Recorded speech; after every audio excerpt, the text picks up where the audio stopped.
Juman Al-Kawasmi, vous avez été marié à un membre du Hamas à Gaza. Mais ce qui s'est passé ensuite est une histoire que vous devez entendre pour y croire. Mais avant de commencer, mon ami, quelle était votre opinion sur les chrétiens et les juifs en grandissant? Oh, ok. Je suis née et j'ai grandi au Qatar, et mon père est l'un des fondateurs du Hamas. Donc mon père et ma mère nous ont élevés pour haïr Israël, haïr les juifs, haïr les chrétiens, et même haïr les chiites, les musulmans chiites, et haïr tous ceux qui n'appartiennent pas au Hamas et à les maudire. Je suis désolée, mais nous avions l'habitude de maudire tous les chrétiens et les juifs. Nous pensions que nous devions les tuer parce que c'est ce que dit le Coran. Oui, je sais que c'est insensé, mais nous avions l'habitude de croire, dans l'islam, que nous devions tuer tous les juifs, et même que Jésus reviendra et combattra avec nous, qu'il brisera la croix et tuera le porc, et que les arbres et les rochers vont appeler le musulman et diront « Ô musulman, il y a un juif derrière moi, viens et tue-le. » C'était insensé. Waouh! Donc votre père était l'un des membres fondateurs du Hamas. Vous avez finalement été marié à un membre du Hamas à Gaza. Comment avez-vous connu Jésus? Ok. J'ai été mariée pendant 13 ans à Gaza, mais c'était entre 2002. J'ai déménagé à Gaza. En 2012, j'ai commencé à me poser des questions, parce que j'ai vu ce que le Hamas faisait à Gaza quand ils ont pris le contrôle. Ils ont dit qu'ils venaient pour donner l'égalité à tous. Ils ont fait des promesses aux gens et rien ne s'est passé. Ils ont dit qu'ils détestaient le Fatah. Le Fatah est l'organisation qui était aux commandes de Gaza avant le Hamas. Et ils ont demandé aux gens de leur donner leur vote aux élections. Et j'ai donné mon vote au Hamas. Je suis désolée pour ça. Je l'ai fait en 2007, je crois, ou 2006. Mais ils ont juste empiré la situation à Gaza. Et ils ont commencé à tuer les Palestiniens. Ils ont commencé à nous faire sentir que si vous n'appartenez pas au Hamas, vous devriez avoir peur. Mais j'ai continué à réfléchir, et à ce moment-là, Daesh est apparu et y tuait beaucoup de gens, des musulmans. Et j'avais l'impression que quelque chose ne va pas avec cette religion, vous savez. Je saute des étapes. J'ai été élevée dans l'islam. Je n'ai jamais été satisfaite de Dieu. Je n'ai jamais eu l'impression que Dieu serait un jour content de moi. Je n'ai aucune garantie d'aller au Jannah. J'ai toujours peur de l'enfer. J'ai toujours peur que quand on me mettra dans ma tombe, un serpent viendra me faire souffrir. L'islam ne te donne pas la paix, et tu as toujours peur que quelque chose de mal se produise. Oh, j'ai fait cette prière. Peut-être que Dieu ne l'acceptera pas. Je dois en faire de plus en plus. Alors j'ai commencé à réfléchir. Et il y a quelqu'un qui est proche de moi. Je ne veux pas mentionner son nom pour sa sécurité. Il m'a dit qu'il était devenu athée. Il m'a dit de lire le Coran, sans le considérer comme sacré, comme un livre ordinaire. Vous savez, le Coran c'est tout à propos de tuer. C'est toute l'histoire de Mohammed quand il a épousé. Il avait un fils, il a adopté un fils. Et puis il a décidé d'épouser sa femme. Alors il a dit qu'Allah a envoyé un verset dans le Coran, lui disant de dire à son fils de divorcer de sa femme pour que Mohammed la prenne. Et donc je me dis, ok, le Coran n'a pas de sens. Et ce ne sera jamais que le Dieu du Coran est le vrai Dieu, parce que c'est un Dieu psychopathe. Et rien n'a de sens pour moi dans le Coran. Donc je me suis dit, ok, je ne crois pas qu'il n'y ait pas de Dieu. Je ne suis pas devenue athée, mais je priais chaque jour, Dieu, si tu existes, je veux te connaître, je veux te rencontrer, parce que je sais au fond de moi que Dieu existe. Je n'arrivais pas à renier, vous savez, l'univers et tout ça.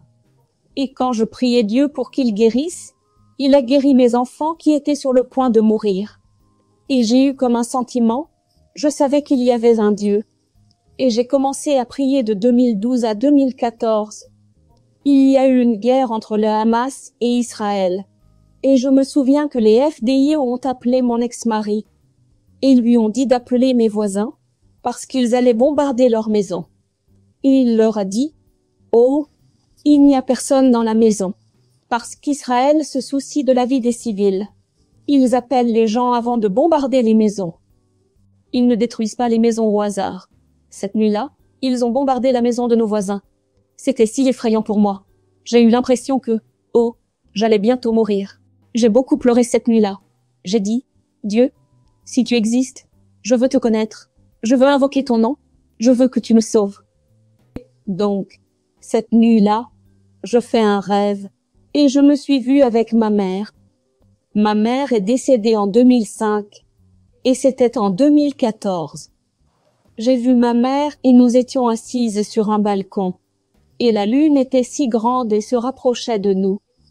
Et ma mère m'a dit de regarder la lune et j'ai vu le visage de Jésus sortir de la lune. Et il me parlait en arabe et il a dit en arabe Yeshua, « Je suis le Dieu Jésus. » Et il me parlait, mais ce dont je me souviens, c'est qu'il disait, « Tu es ma fille, n'aie pas peur. » Et j'ai eu l'impression, quand je me suis réveillée, ça n'a peut-être duré qu'une seconde, mais j'ai eu l'impression qu'il y a eu un moment, qu'il y avait une lumière dans la pièce, quelque chose comme « Oh, c'est réel. » Je n'avais jamais entendu le nom Yeshua avant, parce que nous l'appelons Issa dans le Coran. Je n'ai jamais été avec des chrétiens, ma communauté est 100% musulmane. Quand j'étais au Qatar à l'école, c'était 100% musulman. Et mes activités consistaient à aller au centre islamique et à mémoriser le Coran. Je n'ai jamais rencontré de chrétiens dans ma vie pour que des gens viennent me parler de Jésus. Personne ne m'a parlé de lui auparavant. Mais quand j'ai entendu le nom, j'ai senti que c'était un beau nom, qu'il était un Dieu magnifique, et j'ai ressenti la paix dans mon cœur. C'est comme si pour la première fois je sentais que quelqu'un m'aimait. Genre, oh, quelqu'un m'aime, parce que je n'ai jamais ressenti l'amour de ma famille, parce qu'ils sont. Je ne les déteste pas. J'aime ma famille, mais être musulman, c'est ne pas avoir la paix, parce que Dieu est toujours en colère contre le musulman. Dieu est toujours en colère. Alors, oui, j'ai senti que quelqu'un m'aimait. Puis j'ai commencé à chercher son nom sur Google, et j'ai trouvé une page chrétienne. C'était une page chrétienne égyptienne. Et j'ai essayé, et quand j'ai ouvert cette page, le premier verset qui m'est apparu était « Aimez vos ennemis ». Quand j'ai dit « Oh, il dit aimez vos ennemis ». Mais le Coran dit que nous devrions tuer tous les juifs, nous devrions tuer tous les chrétiens, ou leur faire payer la jizya. Il nous demande d'aimer nos ennemis? C'est insensé. Vous savez, on dirait que... Alors j'ai commencé à envoyer des messages à cette page, à l'administrateur. Vous savez, jusqu'aujourd'hui, je ne sais pas si c'était une femme ou un homme. Mais je vais dire elle. Et elle m'a dit de lire la Bible. Et elle m'a dit qu'il y a des milliers de musulmans qui voient maintenant Jésus dans leurs rêves et se convertissent au christianisme. Elle m'a dit « Tu n'es pas la première ». J'ai pensé « Ok, c'est cool parce que… » Je pensais que c'était seulement moi quand j'ai commencé à y penser. Et le plus drôle, c'est qu'avant de devenir chrétienne et de voir Jésus, quand j'entendais quelqu'un devenir chrétien, se convertir au christianisme, je disais, « Oh, il ira certainement en enfer ce type. » Et maintenant c'est moi qui accepte Jésus dans ma vie. Et je commence le voyage avec lui.